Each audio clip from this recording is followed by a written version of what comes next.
Good evening, everyone, and welcome. We're glad that you're here. It's good to see so many people who are committed to hearing more and learning about what the options are. I would like for us to pray real quickly. Holy God, we thank you for a beautiful day. We thank you for your grace and for your love, and we ask for your forgiveness. Not one of us claims to be perfect, but we are all flawed human beings in need of your grace. Pray that your Holy Spirit guide us during this time. Pray that you guide Reverend Darrell and his words, and that he, amazing man, we're so glad that he's here and very thankful that he's here, and what an amazing mind as well. So guide him and our time together, and we ask this in Christ's name. Amen. I know you didn't come to hear me speak. I'm Webb. Hey, Mike. I'm Webb Belanja. I'm the senior pastor here. I'm not the most senior pastor, but I'm the senior pastor here. We are very glad that you're here. We welcome you. There are restrooms behind the curtain, and back. You go past the curtain and out the door, and then no. In the little entryway there are two restrooms. If they happen to be occupied, you can actually go all the way through into the gym, and there are restrooms on the left. How this came about very quickly, our church, Mauldin Church, has gone through the process of voting, as many of you have, and we're thankful to our bishop for having provided a means by which we could go through and vote and leave the denomination. We were trying to decide if and when we get out of the United Methodist Church in June, what will we do? And we have actually gotten to where we are between independent or the Global Methodist Church. People started asking questions, well, what would that entail one way or the other? What does the Global Methodist Church discipline say? And of course, I sent them to the website, but they just want to ask questions.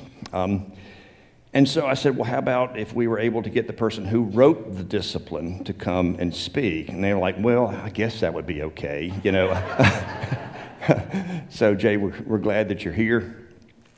Turns out that Mike Moretti, one of our church members here, and a friend of mine, these two worked together in Florida for quite some time. They have a great deal of respect for each other. And I have gained a great deal of respect for both of them as well. But because of that, I'm going to let Mike introduce Jay. So, Mike. Good evening, everyone. How are you? There was a lot more people here than I thought was going to be here. But let me just take a couple seconds to say thank you all for coming, because this is a very important issue that we're going through right now. I met Jay in 2008 when he became the senior pastor of Cape Coral First United Methodist Church in Cape Coral, Florida. He has a leadership skill that is rooted deep in the Word. And I can't emphasize that enough. I'll tell you just a little bit about his educational background now. Jay has a history in the upstate. He got his undergraduate degree at Presbyterian College. Blue Hose. And then he went on to get his law degree from the greatest university in the country, the University of Florida. And then he got his Master of Divinity at Asbury Theological Seminary. That's just a little bit of his educational background, but he's been learning forever. Jay, as a senior pastor at Cape Coral First United Methodist Church, I'm just going to tell you this one quick story. He came to us in 2008. And we had half of a gymnasium, and we're in the middle of the worst economic downturn that we've had since the 80s. and he had the vision that we should turn that gymnasium into a disciple factory. And we turned that into a 144 student preschool, and it's been very successful. After Jay left Cape Coral First United Methodist Church, he went on to become the district superintendent in the Northeast District in Jacksonville, Florida. And he held that position until he became the president of the Wesley Covenant Association, Florida. His current position now is he's the president of the Wesley Covenant Association. And as Webb alluded to earlier, he is one of the three men that wrote the Book of Discipline for the Global Methodist Church. I could probably go on and on about all of the things that he's done and all of the things that he could do. But the one thing that I really want to do is I want to say that my most proudest thing that I'll do right now is introduce you to my friend, Reverend Jay Therrell.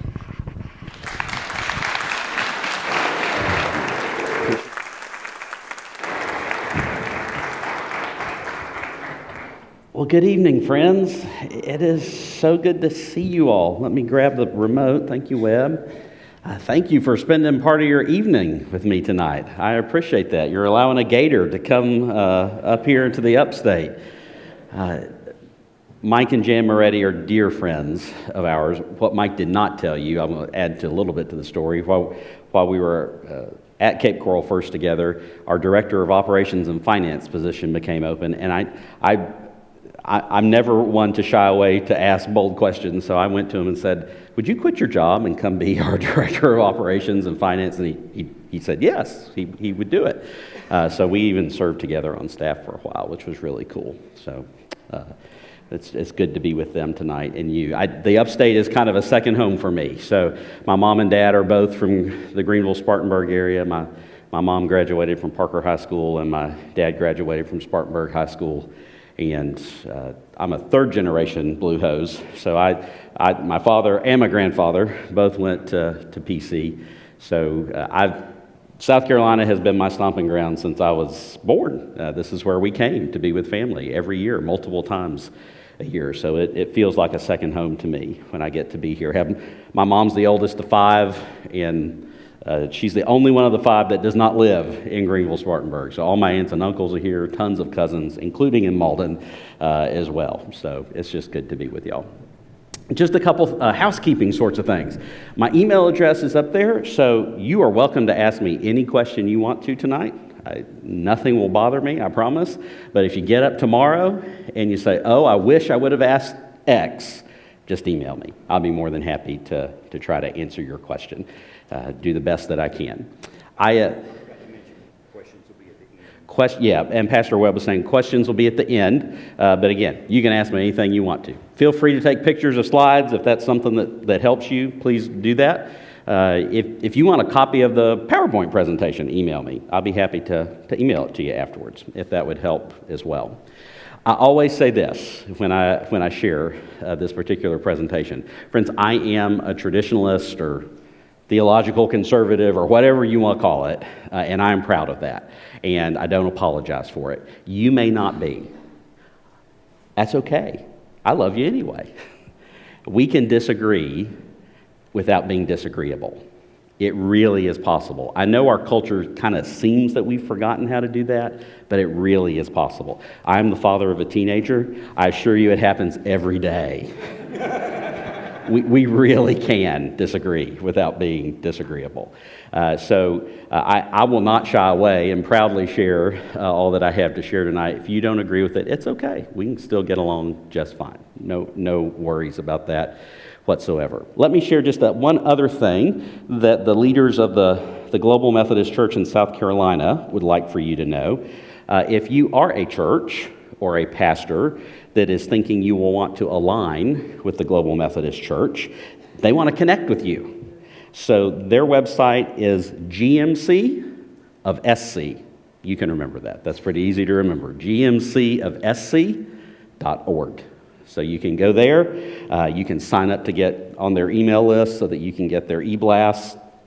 That will help them to just make sure you're getting all the news that you need to know about the Global Methodist Church as it continues to launch and grow in the state of South Carolina. And I encourage you to do just that. You've got good folks that are doing that. So let's get started. I'm going to start with Scripture. I just think that's always where we ought to start. So I'm going to turn to the book of Jude. I don't know how much you know about the book of Jude. Tiny little book, right before the end of the Bible, right before the book of Revelation. If you want to feel super accomplished that you read a whole book of the Bible, go home and read the book of Jude tonight. It will take you about 90 seconds, and you will have gotten an entire book read this week. Jude, if you don't know, he was the younger half-brother of Jesus. So he would have been the full son of Mary and Joseph. And he was one of the early leaders of the church in Jerusalem. Not exactly sure when Jude was written, but most kind of theologically conservative biblical scholars think it's actually one of the earliest books, not the earliest, but one of the earliest books in the New Testament. Probably written 20, at the most 30 years after Jesus' resurrection. So really, really close to the beginning of the church and its movement. And here's the interesting thing about Jude. This was written 2,000 years ago. As it says in another book of the Bible, there is nothing new under the sun. The very same things that we are worried about today in 2023, Jude was worried about 2,000 years ago. And that's why I turned to Jude. Jude says this, "Dear friends, although I was very eager to write to you about the salvation we share, I felt compelled to write," listen to what he says next, "and urge you to contend for the faith." Contend for the faith that was once for all entrusted to God's holy people. For certain individuals whose condemnation was written about long ago have secretly slipped in among you. They are ungodly people who pervert the grace of our God into a license for immorality and deny Jesus Christ, our only sovereign and Lord. I want to dispel a rumor that you may have heard about this whole sort of disaffiliation situation. I think the media loves to make it all about one topic in particular, human sexuality. It's salacious, it gets clicks, it gets ratings on television. It's kind of one of the issues of the day that we just read about a lot in pop culture. I think that is only a presenting symptom of a much deeper issue. For me, this, more than anything else, is about two things. And I think they're the same two things that Jude is worried about. It's the authority of Scripture and the lordship of Jesus Christ. That's what Jude is already, 20 to 30 years after the church has started, they're already worried about that. We're still worried about it 2,000 years later. There is nothing new under the sun. Well, about 1,700 years after Jude writes this, another man comes along. We Methodists tend to like him. His name was John Wesley, and he was an Anglican priest who decided that the Church of England was just not really doing what the Church of Jesus Christ ought to do, and began to try to reform it from within. And he started this Methodist movement that we're all a part of. Wesley said it a little differently. Wesley said, "I am not afraid that the people called Methodists should ever cease to exist, either in Europe or America.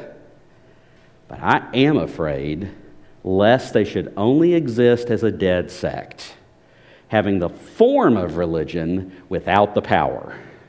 And this undoubtedly will be the case unless they hold fast both the doctrine, spirit, and discipline with which they first set out." Wesley does not want us to be empty suits.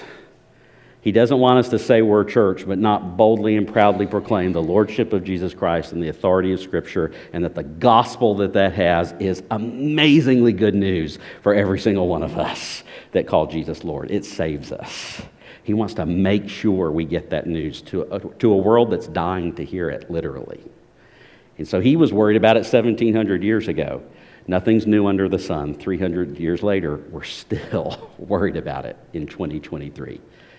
So if you want to ask questions about history, about how we all got here, I'm happy to do that when we get to that part. If you want a really good book that will kind of walk you through the whole history of how we got to where we are in American Methodism, ask me, I'll be happy to get it to you. I don't want to spend all that time, this time, just on that.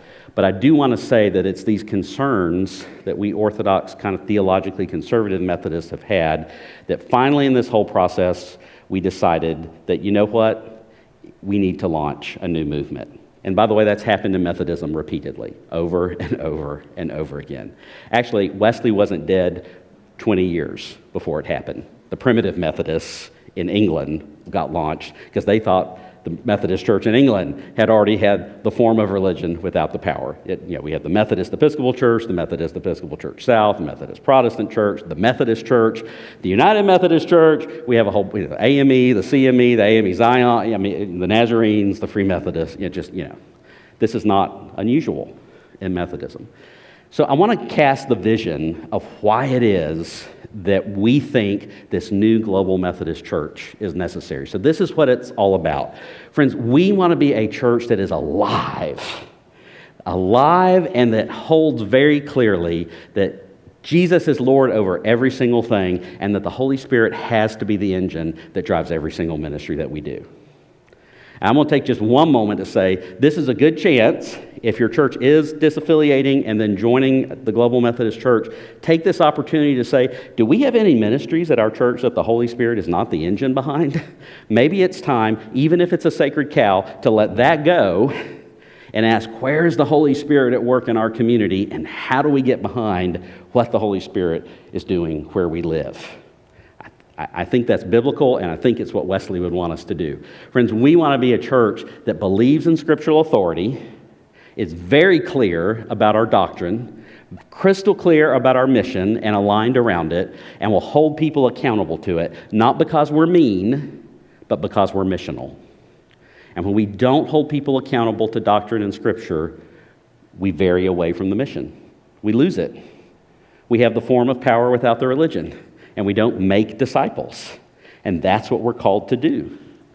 We want to be, friends, a church that is dramatically streamlined and so much simpler and dramatically less expensive to run. You will not hear me say much about the United Methodist Church tonight on purpose. I will say this, so if you're not aware, the quadrennial budget for the United Methodist Church, they do their budget in terms of 4 years. For the general level of the church, for the current quadrennium, is $604 million. My mind doesn't really wrap around that. I'm used to hearing those kinds of figures associated with governments in large multinational corporations. That's a lot of money. Who funds that $604 million? You do, through your offerings that go through the apportionment system. We want a simpler church that does not have that gigantic footprint so that you don't have to pay for it, because we believe that if there's more money in your church treasury, you'll actually take that money and use it to make disciples. And how bad is it when the speaker's phone is the one that is going off? It's Jesus. No, sorry. It's not. Sorry. Friends, we want to be a denomination, a church that puts the local church back into the driver's seat. I have been a delegate at General and Jurisdictional Conference. I have been to more annual conferences than I could ever count. I have been a district superintendent. I have never seen a new disciple of Jesus made at any of those levels of the church. New disciples of Jesus are made in the local church through you, in your community, empowered by the Holy Spirit, inviting people to come and be a part of your faith community. We want to put the actual entity that makes disciples back in the front, in the driving seat once again. Friends, we want to be a church that embraces what I call the secret sauce of John Wesley, which is meeting people at their point of need, and the most important word that comes next in the sentence, and offers them Jesus. The first Methodists, when Wesley was leading the Methodist movement, they would feed people who were hungry, and they would build schools to educate the poor. There weren't public schools in England in the 1700s. They would build medicine dispensaries to give medicine to people who couldn't afford them. They met people's needs, but they always offered them Jesus. I think we're still really good today at meeting people's needs. I don't think we're always so good at offering them Jesus. And I would argue to you, if we're just meeting people's physical needs, A, we're not meeting their real needs because it doesn't have anything to do with eternity. And B, I would tell you we're the Red Cross. And we need the Red Cross. The Red Cross is a great organization. My state has hurricanes all the time. We benefit from the Red Cross. I've given to the Red Cross. But I think there's supposed to be something different about the church. And I know it's supposed to be Jesus. Friends, we want to be a church that is so clear about what we're for and aligned around it that we don't have to fight about what we're against. One of those rare times again where I'll mention the UMC. The UMC was founded in 1968. We've been fighting since 1968 about a whole host of theological issues and practical issues. I mean, we fought over hymnals. We've fought over what companies our retirement fund will invest in. Plus we fought over all sorts of doctrinal issues. Imagine if we could redeem all that time we've spent fighting and use it to make disciples. And imagine that we could be so crystal clear about what we're about that we don't have to argue anymore. And friends, lastly, we want to be a church, once again, that burns white hot passionate for evangelism. That was the driver of John Wesley. He wanted to save souls. In fact, his instructions to his preachers, you can read this. My favorite instruction for his preachers is, you have nothing to do but to save souls. That's it. A pastor for Wesley had that job, to save souls. We need to burn white hot for the souls of the people around us. I think that Paul says in Galatians that we're burdened for the souls of the people in our sphere of influence. It's up to us to share that saving good news that you and I know, and we want to be a church that just absolutely burns for that again, for all ages, all generations, all people. So that's the vision of kind of why we are doing what we're doing. So we birthed the Global Methodist Church on May 1st of last year. We are just shy of the first birthday, not quite 1 year old. We will be in just a couple weeks. We birthed it on May 1st. Some people get confused about what the relationship is between the Wesleyan Covenant Association and the Global Methodist Church. Totally understandable. The way I generally explain it, and I think is the best way to explain it, is that we were kind of the midwife that helped to birth the Global Methodist Church. We helped with a lot of the human resources, the legal resources, the financial resources, the volunteer resources to help get that baby birthed. It's out. It's getting on its feet. We are separate organizations. So we are not combined anymore. Our interests are closely aligned. So much so that I talk with GMC folks multiple times all week long. I have another hat that I wear. My evening job is to lead the Florida team that's beginning to put the GMC together in Florida, where I live. I was one of the 3 drafters of the discipline. So we're closely aligned, but we are separate organizations. The GMC will be the ongoing church. The WCA, at some point, its mission will be accomplished. Don't know quite when that is yet. We have some annual conferences. You will understand this. They didn't have a process to leave until recently. We've got one that has no process. North Georgia has none. And so we still have a job to do, but it is beginning to get closer to the end. I love the new mission statement of the Global Methodist Church, to make disciples of Jesus Christ that worship passionately, love extravagantly, and witness boldly. We wanted to put evangelism back into the mission statement. That's why we added the witness boldly part. We wanted to be crystal clear about what we want to align around. You see the logo there? Some people ask, so I'll just tell you if you want to know what the logo means. 3 circles that interlock with each other. I think you can figure it out. That's the Trinity, Father, Son, Holy Spirit. They all intersect at the very center of the cross to remind us that what Jesus did for us on the cross is the central act of all creation. And then the edges on the circles on the outside are a little thicker than the ones on the inside. And the reason for that, it's supposed to remind us of a globe.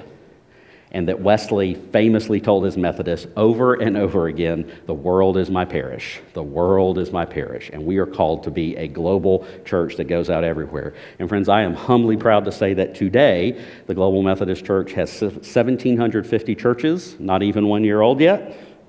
2,300 clergy, already on 5 continents: North America, South America, Europe, Africa, and Asia. We still have the penguins in Antarctica that we have got to get to.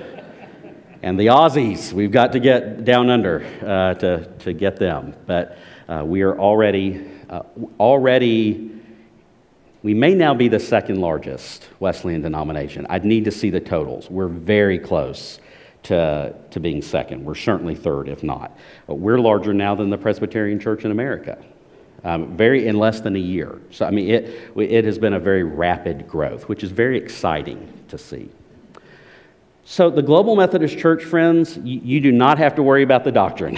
It is firmly in the very center of the 2,000-year Orthodox understanding of Christian doctrine and theology. And when I say that, I mean the big C church understanding. Roman Catholic, Protestant, Orthodox. We made sure of it. If you want to read it, I encourage you to do it.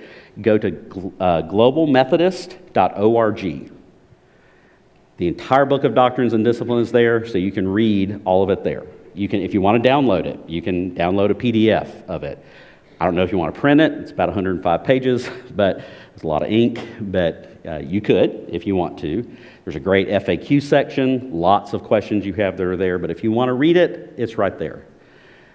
So we've done a few things to try to make sure that our doctrine is strong. We have added back into our doctrine things like the Apostles' Creed and the Nicene Creed. That is not official doctrine of the United Methodist Church. That was intentional, by the way. You can go back and read the history. When the church formed in 68, it was decided not to include that. We officially brought the Apostles' and Nicene Creed back into the doctrine. Something also, if you're a theology nerd, the definition of Chalcedon. That's important because it kind of is the early church statement on who we understand Jesus to be incarnationally. And so we want to be very clear about the lordship of Jesus Christ. And so we've added that. The Articles of Religion that John Wesley wrote are there. The Confession of Faith that the old EUB church wrote, but really are just a restatement of the Articles of Religion. They're very close. They're there. All of Wesley's standard sermons are official doctrine of the church. His explanatory notes on the New Testament are official doctrine. The general rules of the United Methodist Societies, the United Societies that Wesley wrote, all part of the official doctrine of the church. It's a way less complex book, and we did that on purpose. And here's what I'm talking about. So if you read the United Methodist Church Book of Discipline, minus the index, 808 pages. The Global Methodist Church Book of Doctrines and Discipline is 105 pages. That is an 88% reduction. I hope that demonstrates to you the level of commitment we have to just stripping away entire layers of bureaucracy, layers of the church, so that we have a smaller footprint that is lean and nimble, that costs a fraction of what the UMC does, so that you have more money, A, in your treasury to make disciples with, and B, have a whole lot less gatekeeping on top of you. We want the Global Methodist Church not to be about gatekeeping. We want it to be about permission giving. We want it to be a church where, I said this to some folks right before. I've had a couple pastors in Florida say, hey, we were thinking of starting this new ministry. What do you think? I'm like, does it violate our doctrine? No. Does it violate Scripture? No. Then don't ask me. Go do it. I mean, we don't need to do that anymore. We're permission giving. Go. Make disciples. Share the good news of Jesus Christ. We want to be permission giving.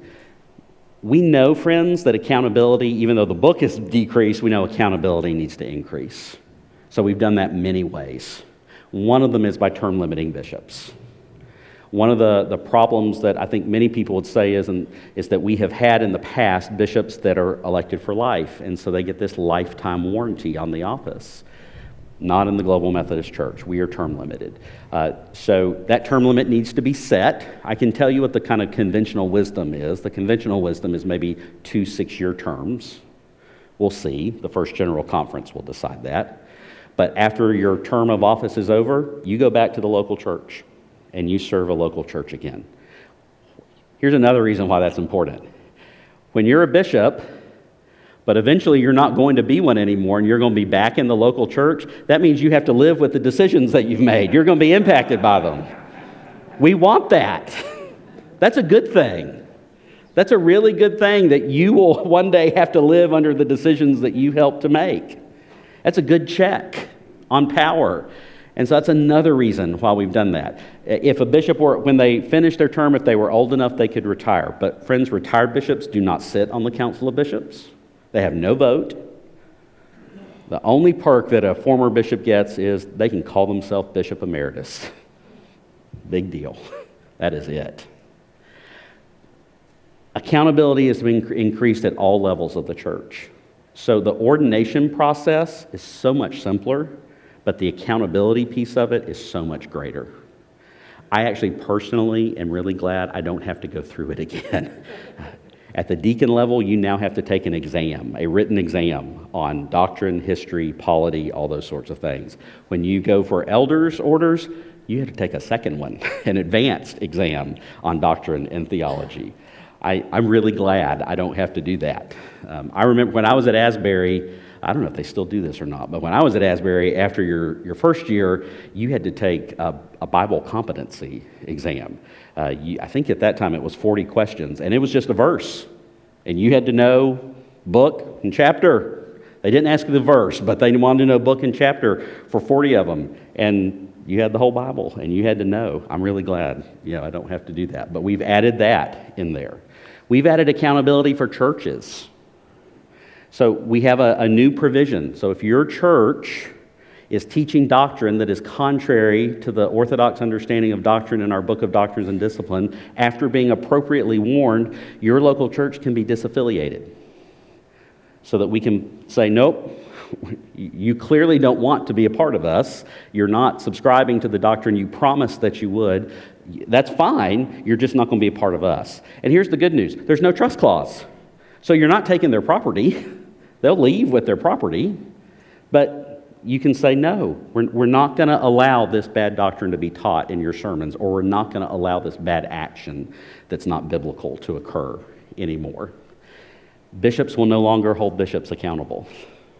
A completely independent commission made up of clergy and laity will hold bishops accountable. Not one bishop is allowed to sit on it, so that there are no more foxes guarding the hen house.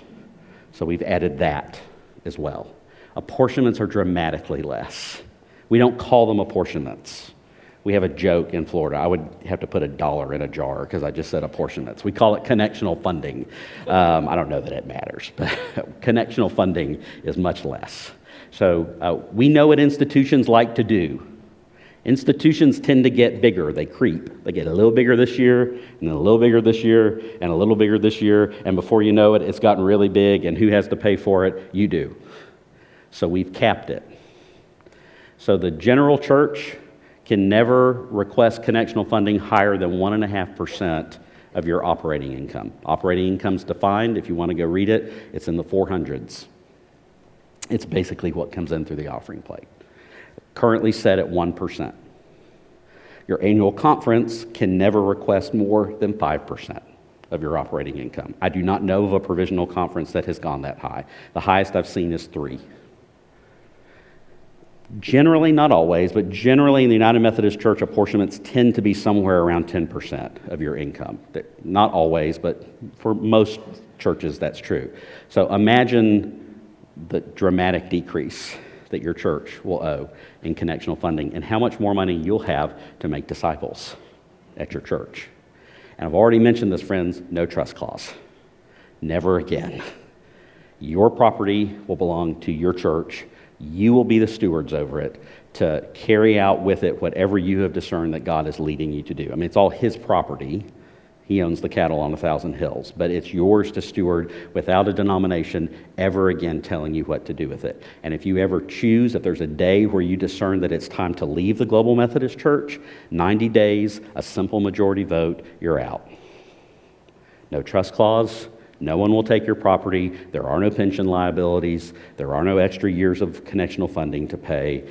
No crazy fees, no 10% this or that. You're out. That's simple. We want to be a church of the called. We do not want to be a church of the trapped.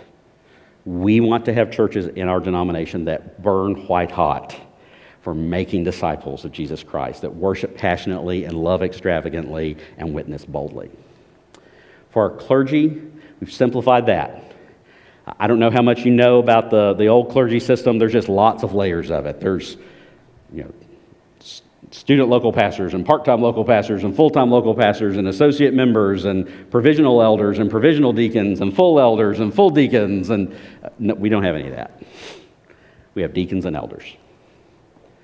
You become a deacon first, and then you become an elder after that. If you're going to serve a church, you'll need to be an elder. Deacons can serve churches temporarily on their way to becoming an elder. We can have permanent deacons as well. We continue our strong Methodist commitment to clergy of color and to female clergy. That has always been part of the Methodist movement, friends, from the very beginning. John Wesley sent out female preachers from the very start of the movement. He called them female local preachers. He did it, I would argue to you, because it's biblical. You may disagree with me on that. We can disagree without being disagreeable. Wesley would argue with you on that. I'm going to stand with Wesley, and I think it's very biblical. We've also had clergy of color from the very beginning. It's always been a part of the Methodist movement. So we have that strong historic commitment continued. No guaranteed appointment. What does that mean? You may have no clue what that means. Guaranteed appointment is one of these privileges that elders get that no one else gets. So an elder is guaranteed to serve a church. Here's the unintended consequence of that. I can tell you as a former district superintendent, every year the same 6 to 8 names came up on the cabinet table. Every year. So I want you to think about what that means. That means after 6 months, that church was already saying, this is not working out. We bring someone else in.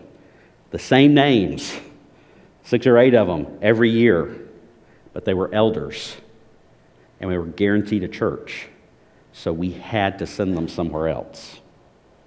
Who was the victim in that system? The local church. In the Global Methodist Church, if you are not effective, the bishop does not have to appoint you. There is a check on that. The bishop has to, in writing, provide the reasons why he or she is not appointing you. But if you are not effective, churches do not have to be victimized with that anymore. The appointment system is similar, but with some added guarantees of church and pastor being involved in the appointment process.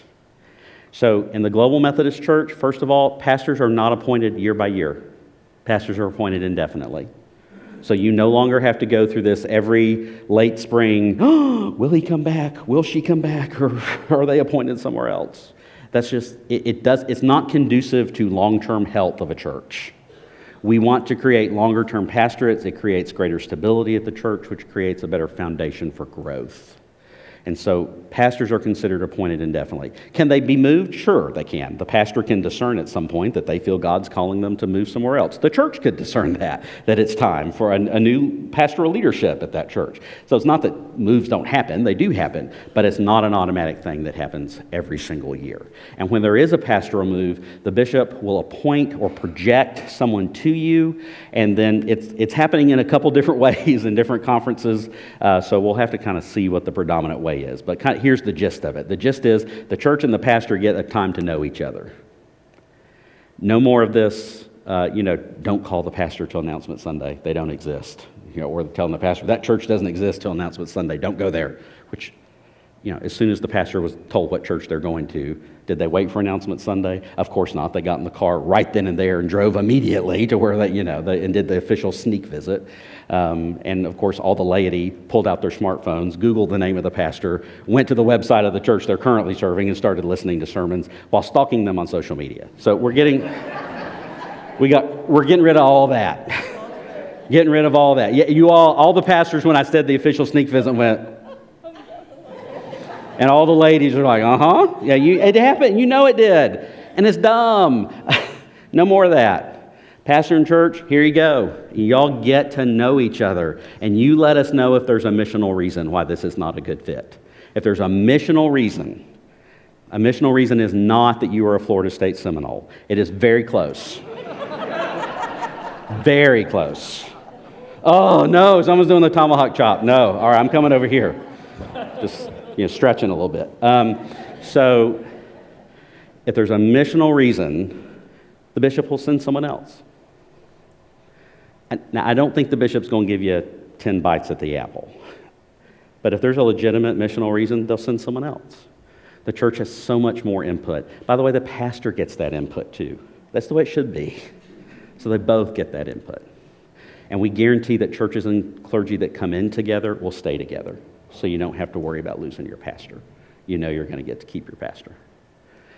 Local church structures. Remember I said we're putting y'all back in the driver's seat?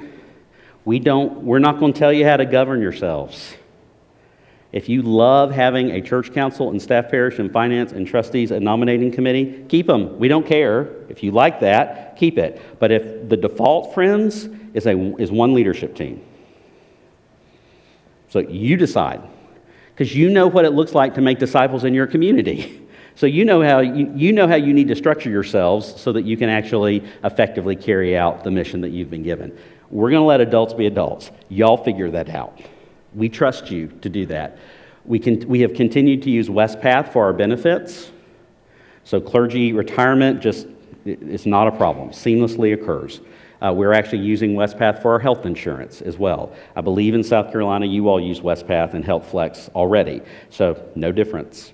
You'll just continue on HealthFlex. It's no different. So we did that intentionally to try to make the transition easier. That's true, by the way, if your church uses them for lay benefits. If you provide health insurance for your lay staff or retirement benefits, the same is true about that. If you have questions about that when we get to that part, ask them. Happy to answer those. And friends, we know that if we're going to be white hot for evangelism, we have to be white hot about planting new churches. So we have started a strong new church planting movement. Our goal is to have 3,500 new churches in the first 7 years of the Global Methodist Church. I can tell you where I'm from in Florida, we already have 4 that have launched. We're very excited about them. We have a couple more that are probably getting ready to start. New churches tend to make more new disciples than older churches do. It's just a reality. That's not a dig on older churches. It's just kind of the way it tends to work. So we want new churches because it will help to bring new people to faith in Jesus Christ.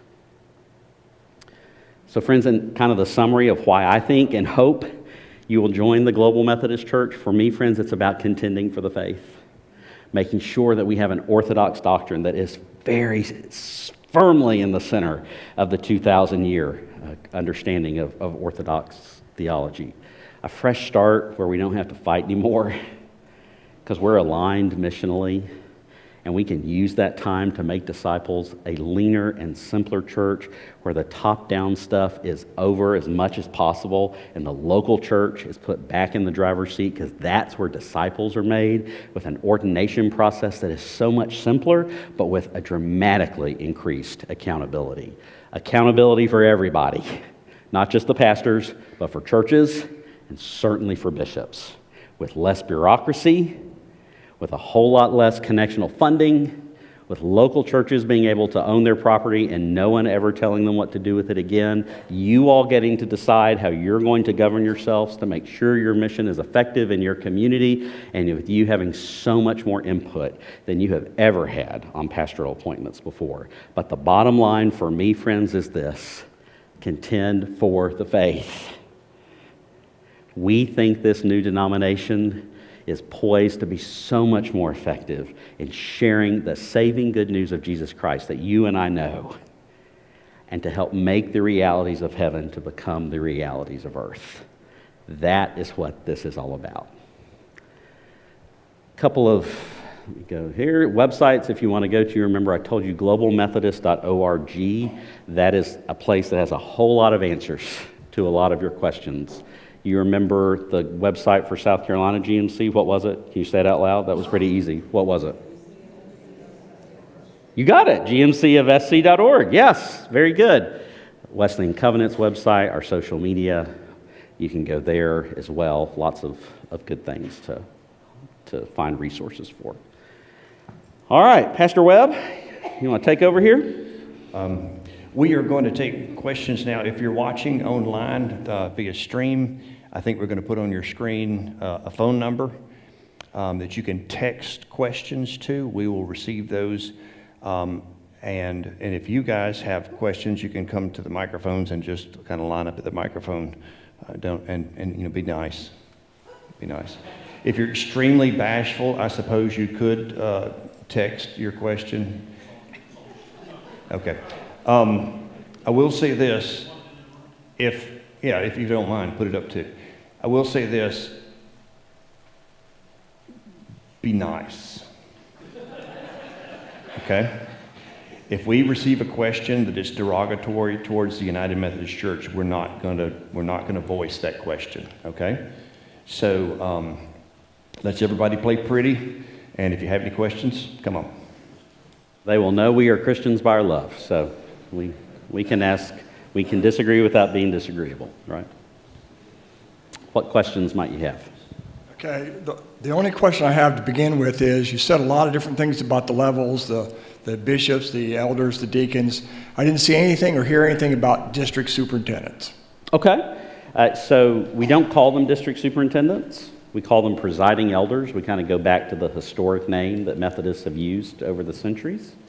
And so presiding elders will be handled differently by different provisional conferences.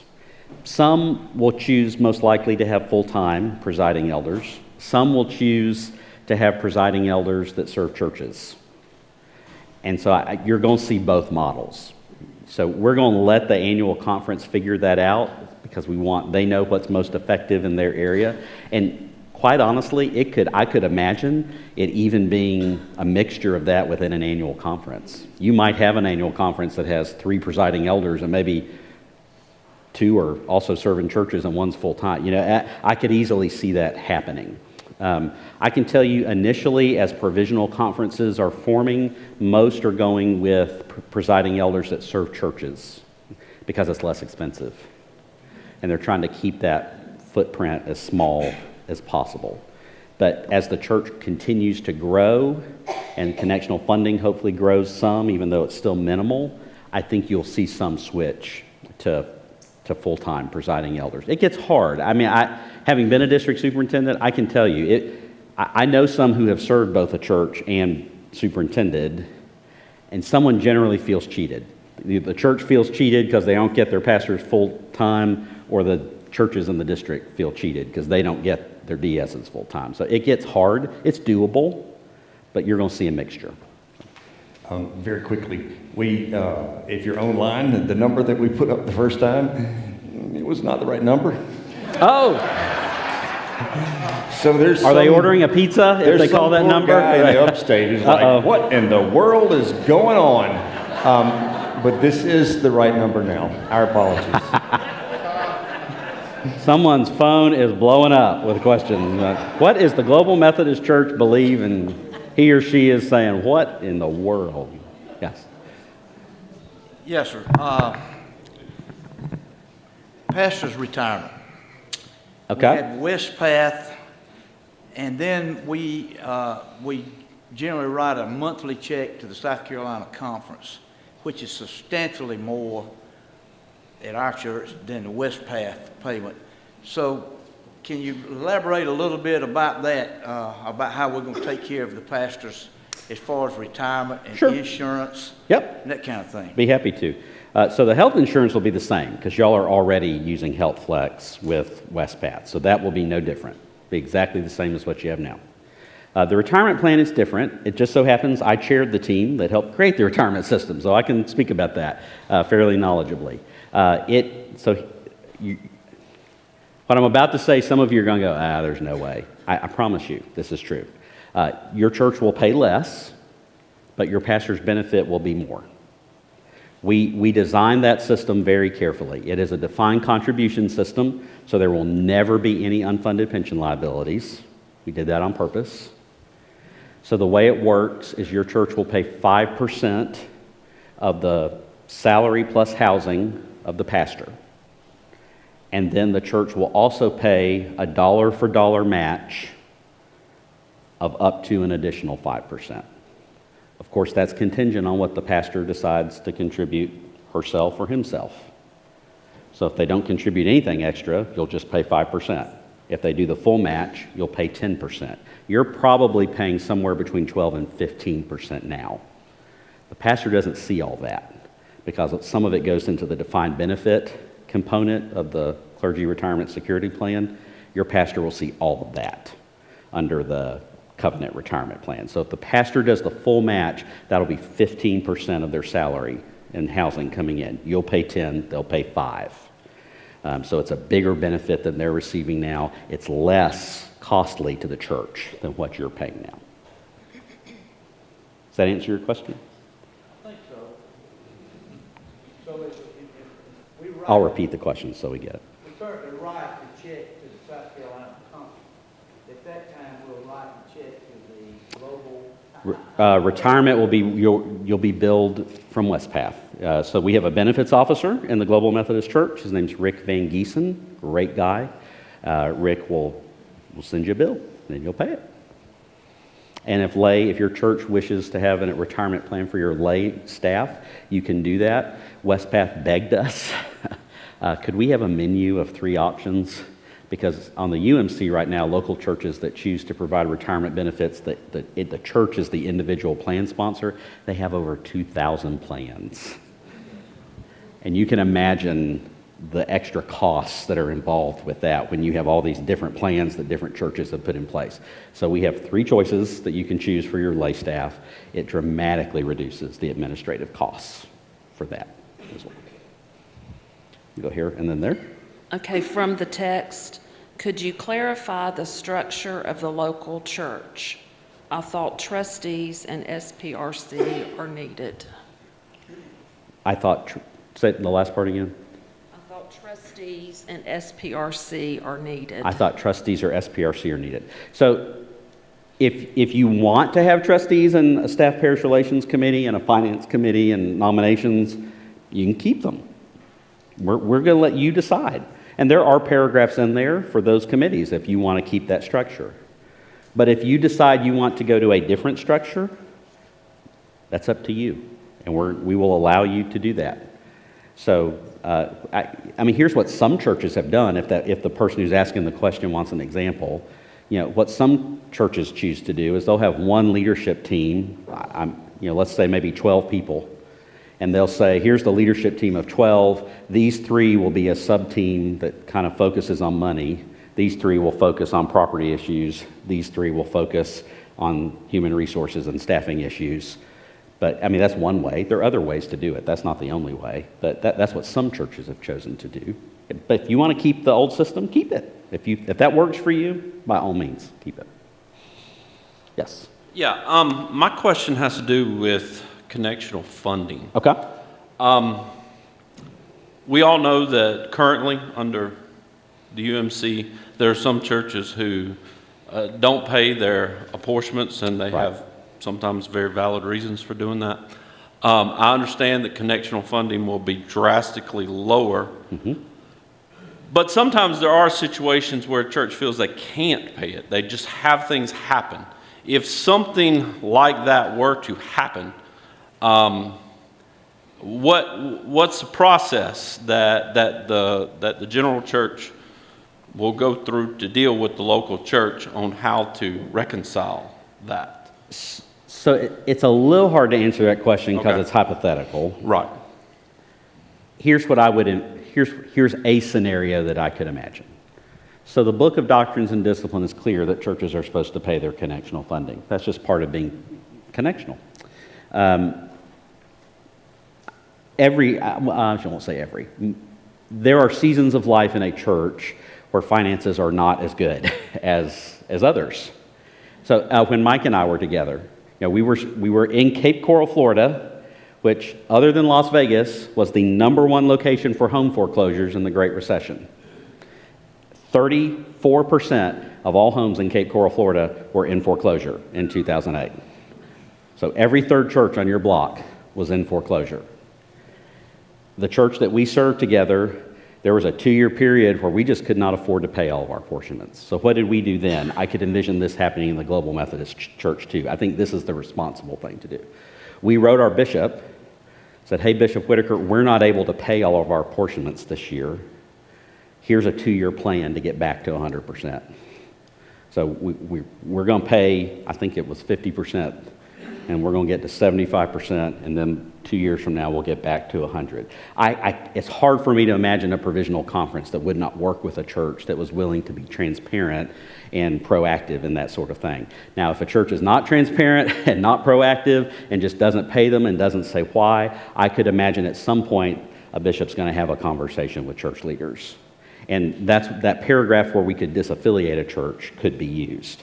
But there's no trust clause. The church wouldn't lose its property or anything like that. It would just be independent at that point. I'll just add on to that. The reason I asked the question is I have some folks who are involved in North Georgia.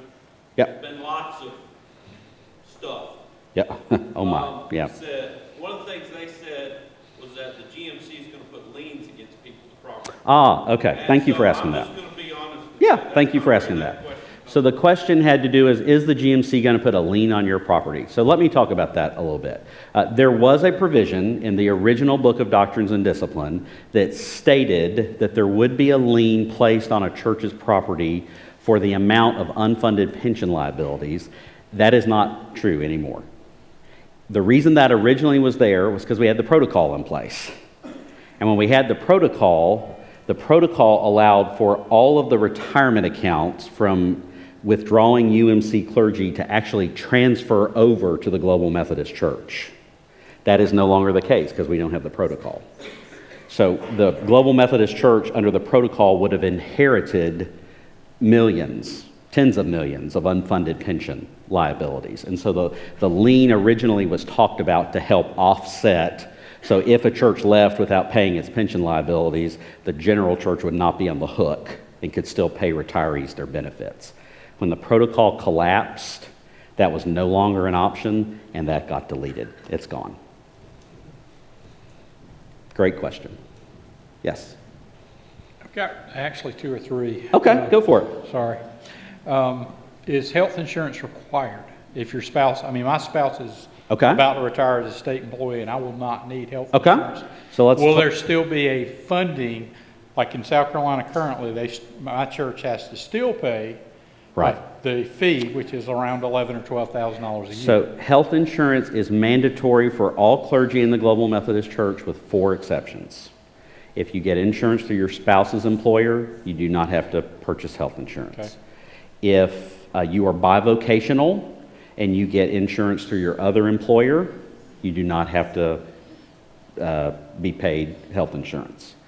If you receive a military health insurance, TRICARE, VA benefits, Champus, that sort of thing, you are exempt. You do not have to take health insurance. Okay. If you are old enough to receive Medicare, the church does not have to pay health insurance. Okay. Do you have a plan for making sure we don't get out of balance? Because we know the administration at the southeastern jurisdiction as well as jurisdictional and general conference has gotten extremely large and really almost, I think there was a consultation done in 2005 and we were told you need to reduce it, and our denomination did nothing about it. I think you're probably aware of that. Oh, sure. So the safeguard on that, remember I talked about that, we know institutions tend to creep. So we have capped the connectional funding. Okay. So the general church is currently asking for 1%. It can never get more than 1.5%. Right. They may want to, but it says 1.5, and that's all you send in. By the way, and that's true of provisional annual conferences as well, capped at 5. Right. And no one's asking for more than 3. A lot are asking for less than that. Let me tell a little bit about how that works too, because some people get surprised about this, and I think this is good. Here's how connectional funding works in the Global Methodist Church. You tell us what your income was last year. We don't need to see any books. We're not going to audit you. We're not sending an IRS tax agent after you. You just tell us what it was. And you calculate what the 1% is. We trust you. And then you send it in. There's no year-end statistical report with 12,000 questions asked on it and all those sorts of things. We tell you how to we define operational income, and we trust you as an adult to figure that out, and you tell us. And we're going to trust that what you tell us is right because you're a follower of Jesus. Now, if we find out you're lying, I'm sure we're going to have a conversation. Remember Ananias and Sapphira. And there you go. Ananias and Sapphira would be a good example. But we're going to trust you and let you do. You calculate it and you send it in. Right. Third question. Part of our image issue right now is we know some of the things that have gone on in the Western jurisdiction that have seemingly gone unchecked. And there seems to be an understanding in some of our leadership that they think that doesn't impact us here in South Carolina, but because we're connectional, it impacts every single one of us. I believe it does. So how do we make sure that we have a discipline that's fulfilled so that we keep a good character and integrity? I get asked that question a lot. So I have several answers to that. One is we've got to elect really good bishops. I hear people complain about I don't want bishops. And I'll actually respectfully say that's biblical. The Greek term for bishop is episkopos. Paul writes about the episkopos. It is biblical to have them. And I've talked to good Wesley scholars, dear friends of mine, who would tell you that John Wesley could never conceive of a legitimate denomination that did not have some sort of superintending in it. That's just part of an accountable Christian community. I don't think the answer is to not have bishops. I think it's to elect better bishops. I think it's about doing our due diligence in whom we elect, ensuring that we elect godly men and women. I want to elect people who've actually grown their churches. I'm tired of not having Episcopal leaders that have grown a church. That is crazy to me. We've just got to do a better job at it. That's one. Two, I love pastors. I am one. But I can't tell you how many pastors who have said to me, I just wanted to pastor my church. I didn't care about what was going on in the district or the conference. I just wanted to be in my church and be with my people and pastor folks and help make disciples. That's a lovely sentiment that we lost the church over that.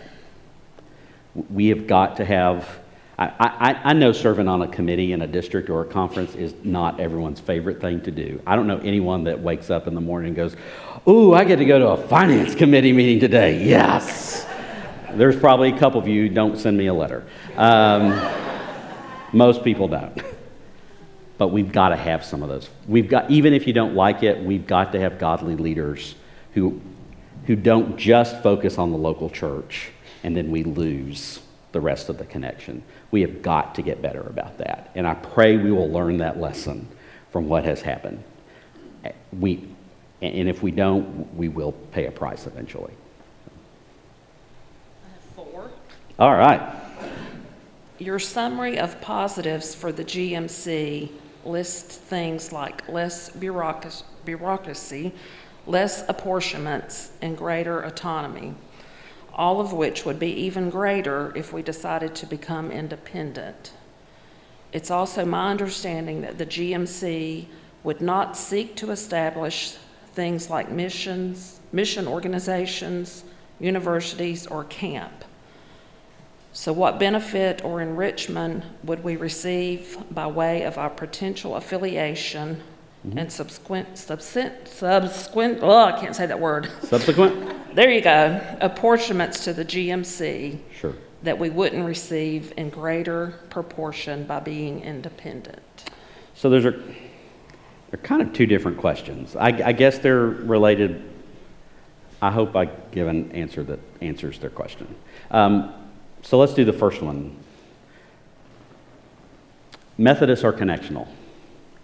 I do not personally believe, you can disagree with me without being disagreeable, I don't believe there is such a thing as an independent Methodist. That is an oxymoron. That's like a jumbo shrimp. There's just not. John Wesley could never, ever, ever conceive of Methodists not being connectional.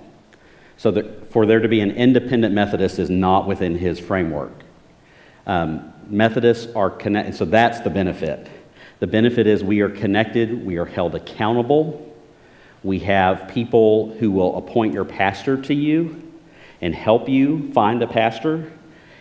You are connected to people who will, I pray, come alongside you and say, I love you, brother. I love you, sister. You shouldn't be doing this. This is not what a pastor does. It needs to stop. I get very worried about independent churches. It's not that they obviously exist, they do great ministry, but the number of independent churches, large independent churches that have had senior leaders have significant fallings over the past several years has been staggering because there's no connectional accountability in place. Here's another thing. So I'm going to kind of get to the second piece. There is no missions agency for the Global Methodist Church. Why? Because if we reinvent that wheel, friends, who has to pay for it? You do. Here's the deal. There are lots of mission-sending agencies that are Wesleyan. There are plenty that aren't Wesleyan, that already exist, that have scale, that have distribution networks. Why do we need to reinvent that wheel? We do have official Global Methodist mission partners, TMS Global, what used to be called the Mission Society, One Mission Society, ILI, International Leadership Institute. There are others. They send missionaries out all over the world. They're all Wesleyan. They all have these amazing networks. Why do we want to rebuild something that they're already doing effectively when you can give directly to them and get people into places that need to know about Jesus? We just don't want to do that because we think it's more money that you don't need to spend duplicating efforts that people are already doing really, really well. We have our first ever missions conference coming up next week called Beyond These Walls. It's taking place in Houston, Texas, with dozens and dozens of mission partners who are coming to help Global Methodists understand how they can be in mission. So that's another way. Here's another thing that we do. I just think we can do more together than we can apart. So I can speak to my home state in Florida. We don't have a camp. We don't want one. Because if we have a camp, we've got to pay for maintenance on it. And who has to pay that? You do, through connectional funding. But we already have Global Methodist churches in Florida who have come together and said, we could rent this camp that already exists. You two churches team up on the curriculum. We'll work on the background checks. Y'all do the logistics. And our 8 churches will come together and have 300 kids come do summer camp this year. That's a beautiful, organic, connectional example of what can happen. So I just reject the idea of going independent. I love you if you do, it's okay, but I don't think you can be a Methodist and do that. I think that's an oxymoron. Who would decide how to structure the church? The church, the pastor, a committee? The church will. So I'm sure you would have a team of folks that would bring a proposal to the church, but the church would vote on it as a church family at a church conference. How are bishops elected and deployed? Ooh, great question. How are bishops elected? I don't know. We did not think that 3 unelected people should make that decision. So when we drafted the book, there were some things we left out intentionally. How to elect bishops was one of them. We just didn't think that was something we should prescribe. So the first general conference will decide how to elect them. There are a bunch of different proposals out there. I can tell you the Wesleyan Covenant Association's proposal, since I'm the president of it. I like our proposal. Our proposal is to elect double the number you need. If you need 10, elect 20. The 20 go into a pool, and then the annual conference gets to call the one that they want. Pastor Webb's mind just went because it puts the annual conference into the driver's seat. Now, that may not pass. I don't know. But that's our proposal. Someone else may have a better proposal. So I want whatever the best proposal is. There's some competing ideas on that. When will the convening conference of the GMC happen? It has been announced now. The convening general conference of the Global Methodist Church will occur late summer, early fall of next year. So August, September, October of next year, the convening general conference will occur. I don't think I'm talking out of school. The commission on the general conference has already been formed. I think I can say that. I guess I just did. So they are already working on securing the venue and all the details that come along with that. Book of Discipline, is it currently a transitional book? Assume yes. It is the transitional book of Doctrines and Discipline. The First General Conference will meet. It's incomplete. So the election of bishops is one example. So they will need to insert provisions on the election of bishops. Once that First General Conference meets, the word transitional will fall away, not just from the Book of Discipline, from everything. Well, I'm ready to actually stop using the word transitional because it just is an extra couple syllables to add to everything. So once the First General Conference happens, that word will go away on everything. So it'll just be the Book of Doctrines and Discipline. Some people ask why doctrines and discipline and why doctrines plural instead of just doctrine and discipline. Because that's what the first Methodist Episcopal Church in America had. It had a book of doctrines, plural, and discipline. So we're going back to the old name. So that answered their next question. The General Conference will make it official. It will make it official. Will And by the way, at the First General, the Transitional Leadership Council is leading the church temporarily. When the First General Conference convenes, it goes out of business, and the General Conference takes over as the leading agency of the church. Will GMC of South Carolina get a vote or no, since we are so far behind? I assume they mean at the convening General Conference. So the question is, will South Carolina, if you don't have a provisional district or a provisional conference, you will be formed well before then. The answer is yes. And the TLC is actually wrestling right now to ensure how we get everyone represented, even in areas that don't have provisional conferences yet. So the answer is absolutely yes. Don't ask me how. They haven't decided yet. That is currently being worked on, but the answer is yes. If a church has voted to separate and doesn't have a pastor going with them, do you have something available for them? Someone? We do. As we were having that conversation before the meeting started. Do the math. We have 1,750 churches as of this week. We have about 2,300 pastors. So we have more pastors than we have churches.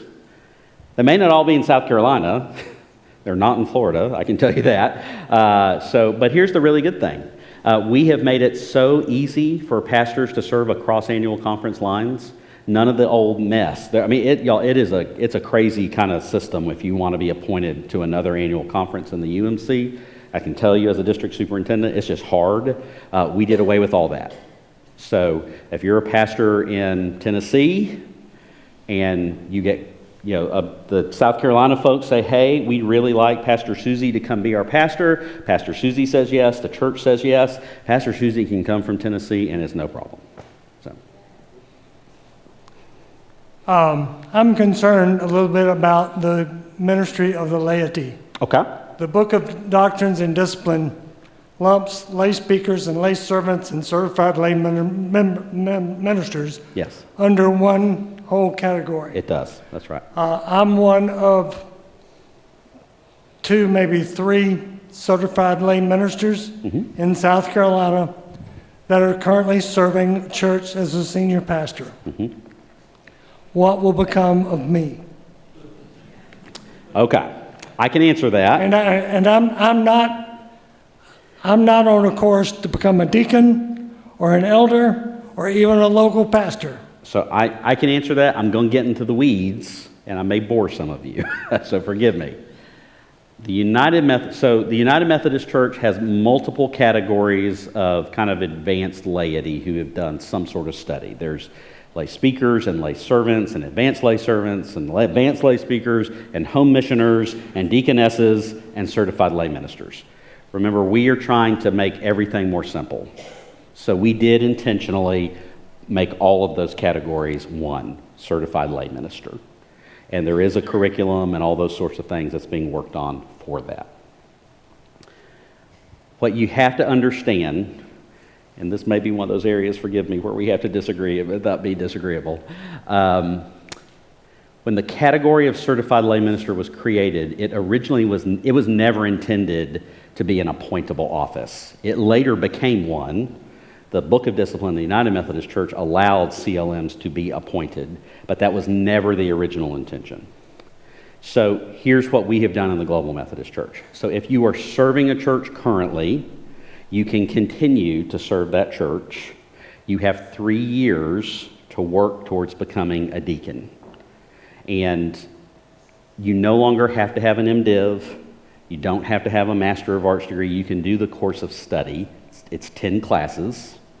And so you can do that. It's already developed. We have multiple schools offering it. Wesley Biblical, they offer it online, in person, and hybrid. United Theological Seminary, Asbury is coming along with it as well.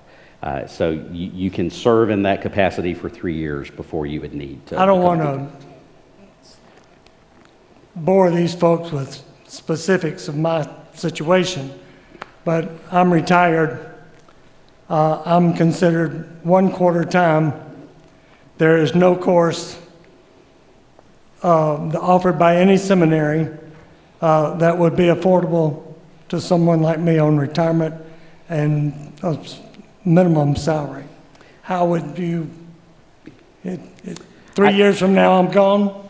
No, because you could serve as lay supply. So that would be one option. Here's another option. At least this is what Florida is doing inside Florida. We have said in Florida, and South Carolina will have to make this decision for itself, but we've said we want to create a culture where the church really becomes supportive of developing new clergy, so that if someone does take a course of study class, we want the culture to exist where the church supports that person and hopefully ensures that that cost of that class gets paid. I don't know if y'all will choose to do that here, but we have already started that in Florida. There is a ministerial education fund for the GMC. We're not even a year old yet, so we just don't have money in it yet. There will be. But for right now, at least on our case in Florida, we've said so if you're called in your local church to be a pastor, we actually think the local church should bear the cost of the evaluation, the test, the psych eval, and we think they should help with the course of study so that it is affordable, because we don't want people called by God to be pastors to not be able to get the education that they need. Thank you. So I hope South Carolina might think about doing something like that. The question was ballpark figure, what is the cost of one class? I don't know. I couldn't even I don't know. I have no clue. I couldn't. I just don't know. But you could go online to one of the seminaries and check. Do you know? What is it? For Asbury, it's around $2,500 a class. $2,500 a class. A class, but that's in the. Is that 3 credit hours? That's not yes, I believe they're on the. So it's about $700 a credit hour? Yes. So it's 10 hours. So at Asbury, it sounds like that's what Asbury, but they'll be different for everyone. So Wesley Biblical is offering the course of study virtually. I can't imagine it's that virtually. Well, that's for the seminary. Yeah, that's for a Master of Divinity degree. Yeah, so I don't know, I apologize, I don't know the answer to that, but you could go online and find out for sure. Sorry. Will the GMC have any curriculum available for kids ministry, student ministry, small groups, Sunday school? Oh, I'm glad you asked that, because I didn't mention this, and I love this. The Global Methodist Church has a catechism. We have never had a catechism before. We have a catechism now. If you want to read it, it's at globalmethodist.org. I pray that confirmation, youth ministries, adult discipleship, new members classes will use that catechism to make sure that people who come into our Global Methodist Church know what we believe and why we believe it. So that exists. If they're asking, will there be a publishing company? I doubt it. We don't want to pay for it, and y'all can do the math. You can check me on this. I may be wrong, but I don't think the United Methodist Publishing House is making a profit. I don't think they've made a profit in a long time. If I'm wrong, I apologize, but I don't think that's the case. So there are really good Wesleyan publishers that put Orthodox material out. Seedbed, all day long. I encourage you to go to Seedbed. There are others as well, but there's plenty of material out there. You mentioned both the first general conference and a convening general conference. Are they the same? They are the same. The first general conference will be the convening general conference, yes. Will the GMC have GMC men, GMC women groups on a denominational level, or just a local church level? The question is, will there be I assume what they're asking is, will there be something akin to United Methodist Men and United Methodist Women? I think is what the question's asking. I don't believe so. I've not heard of that. Remember, we're putting the local church back into the driver's seat. So I hope you have women's ministry. I hope you have men's ministry. But I think we're going to probably say, local church, you figure out what that looks like best in your environment. I know the United Methodist Women have rebranded themselves and are hoping to be used by other folks. I have my sincere doubts as to whether that will be compatible with the Global Methodist Church. They have positions that they stand for that would not be conducive to the Global Methodist Church's Book of Doctrines and Discipline.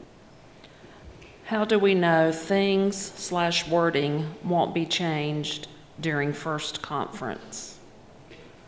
Well, it could be.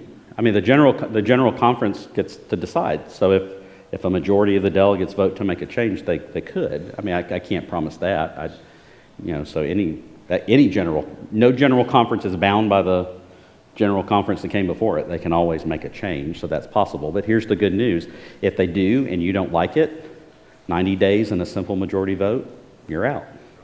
No trust clause. You're done. Why use the Book of Discipline if we are leaving UMC? Why not rewrite our own? We did. Maybe the author didn't understand. Our 105-page document is really, really different from their 808-page document. They're not even close. So we did rewrite it. Could an annual conference choose to add a lay minister office for people like Michael? Could an annual... I'm not sure I understand the question. I know. I'm not sure if I understand the question, though. I don't think an annual conference... there's one certified lay minister office for laity, and there'll be classes, and they can be certified and recertified. There's a category of lay supply pastors. So I'd have to talk to that person some more. I'm not sure. I'm sorry. What about hymnals? Anything expected? I don't know. The General Conference may choose to create a commission to create a hymnal. I have no idea. I'm not worried about it. You can use the ones that you've got. I know you're supposed to take the cross and flame out. That does not apply to your hymnals. You can keep your hymnals. There are lots of other good choices. Remember I mentioned Seedbed a moment ago. They just came out with a new hymnal, Our Great Redeemer's Praise. I love it. I have a couple copies of it now. There's no hymnal police. So no one's, it's... Do you know where the first general conference is being held? No, that decision's not been made. The commission's working on that. I'm sure they're probably looking at multiple venues and getting bids. They want to be cost effective. So I'm sure they're shopping it to see what the least expensive option is. So no, it has not been announced yet. It was soon. I would imagine we'll know before the end of the year, I would think. It's hard to imagine that we wouldn't. Does global have to be part of our name? Ooh, that's a good question. Does Global Methodist have to be a part of your name? No. Do you have to have the 3 circles and the cross? No. You're in the driver's seat. You rebrand for the way that is most effective for your church. If you want to put Global Methodist in the name, please do. If that is not helpful to you, please don't. If you want the 3 circles and the cross and that's helpful to you, lots of churches have done that. If that's not helpful in your community, or if you already have a brand that's established, use it. It's up to you. Everybody out in the audience, you were texting me. I saw you. Did you get any orders for pizza? No, but I did get this. Please thank the speaker for his honest and graceful presentation. Oh, that's kind. You're welcome.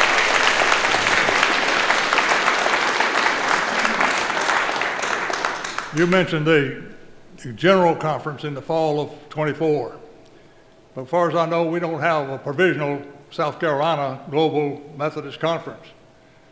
who's going to represent us at the general conference? So that's what I said. So they are working on a method to allocate delegates to areas that don't have provisional conferences by that time, so that everyone will be able to be represented at the general conference.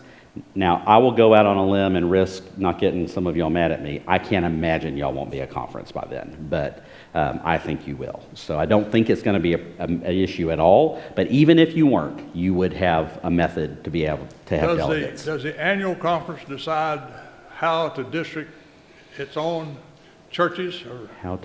Yes, the annual conference draws its own district lines. Correct. That's right. That's right.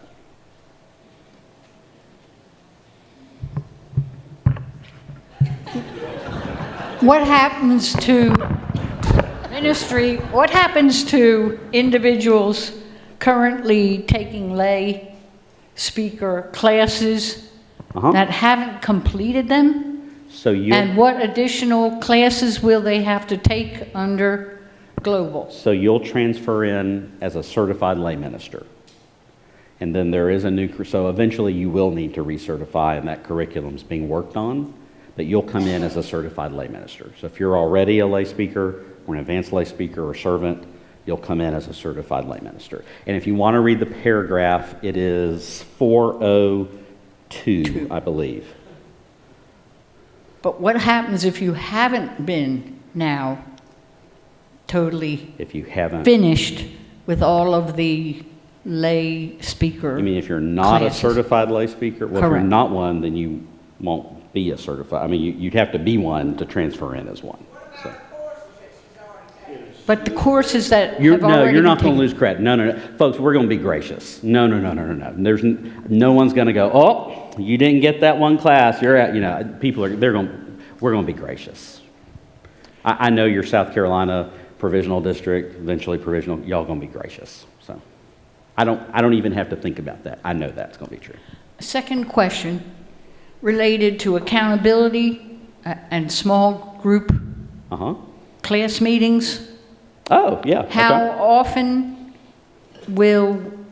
is it expected that we will have to conduct those type of meetings? Yeah, that's a good question. I haven't been asked that too much. So if you know your Methodist history, originally, if you were a Methodist, you had to attend what was called a class meeting. And a class meeting is more or less what we would call a small group today, maybe a life group or something like that.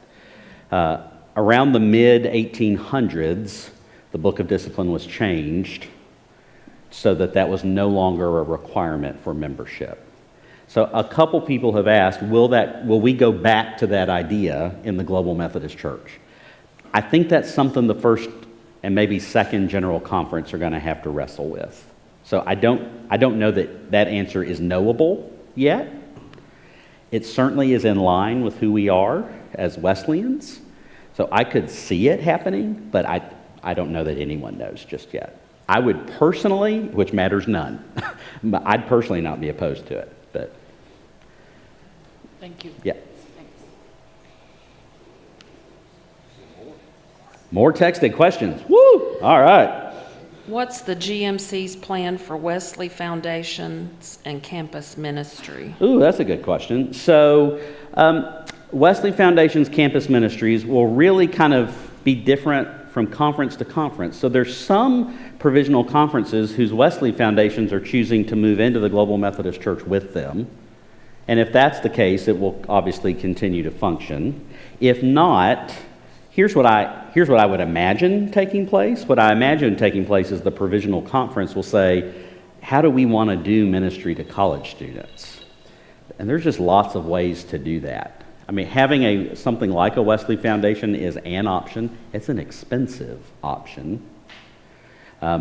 Maybe you get 2 or 3 churches close to the college who all agree to put in X amount of dollars to say, we're going to be in ministry to the students at Clemson, or USC, or Wofford, or PC, or Charleston Southern, or you name the school, Claflin.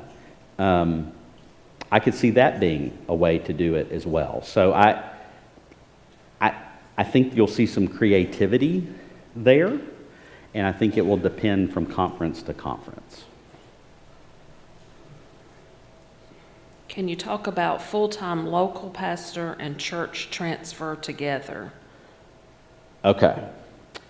So in the United Methodist Church, remember we talked about there are lots of layers of types of clergy. Local pastors are one of them.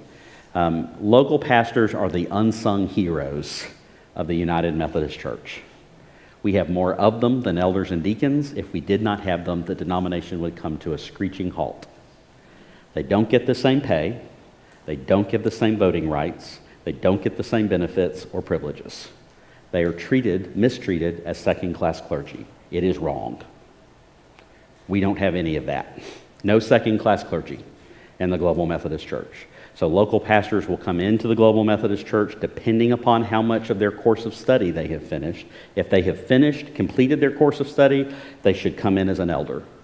If they still have some classes to go, they probably will come in as a deacon. It is possible that they've done so few classes that they might come in temporarily as a local pastor until they finish enough to become a deacon. But local pastors are going to be deacons and elders, so no more of that.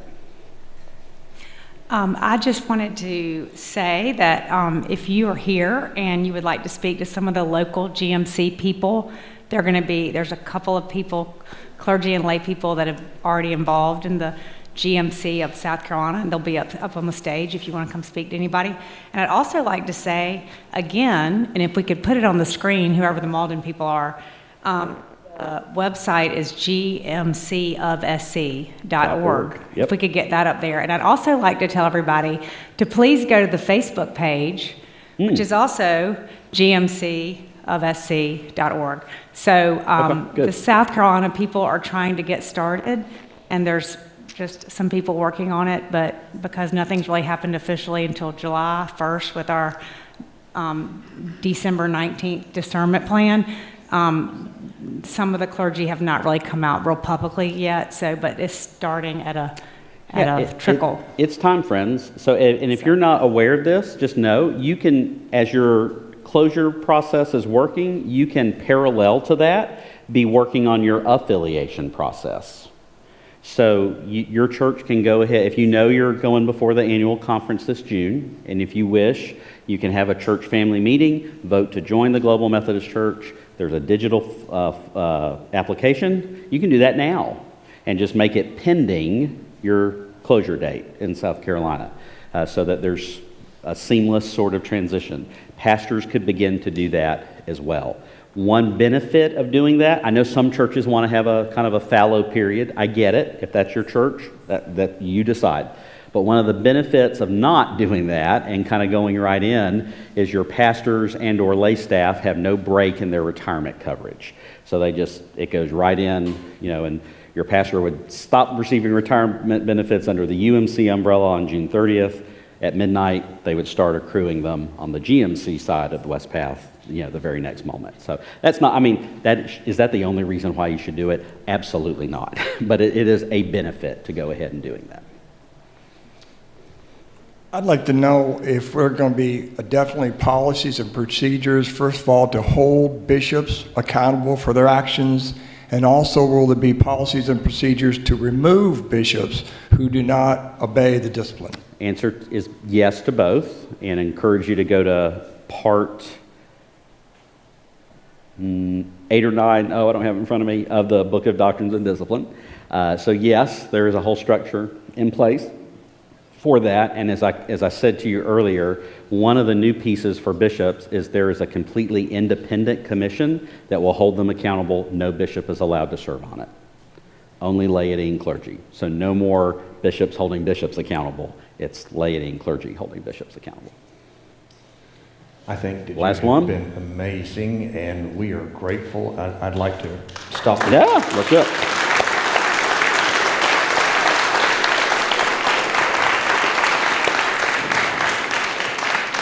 Thank you so much for being here. Appreciate everybody coming. In 1966, I was baptized in the Methodist Episcopal Church. I've been a United Methodist my entire life. well, with the exception of those first 3 years, and I wasn't really doing much those years. I find this whole process heartbreaking and gut-wrenching at the same time. Ask that you continue to not just pray for where we're going, but pray for the United Methodist Church as well. Absolutely. For our brothers and sisters there who also love Jesus just like we do, but have a different way of thinking about the scriptures than we do. And you're going to be hanging around. Yeah, I'd be happy to. You got individual questions? And the other global Methodists are where? On the stage, I think, afterwards. Yeah, they'll be up here up on the stage. And the website, right there, gmcofsc.org. I wasn't paying attention, I'm sorry. If you'd stand, please. May God go with you. His love, His grace, and His peace. From the Father, Son, and the Holy Spirit. May He be with you right now, tomorrow, and forever. Amen.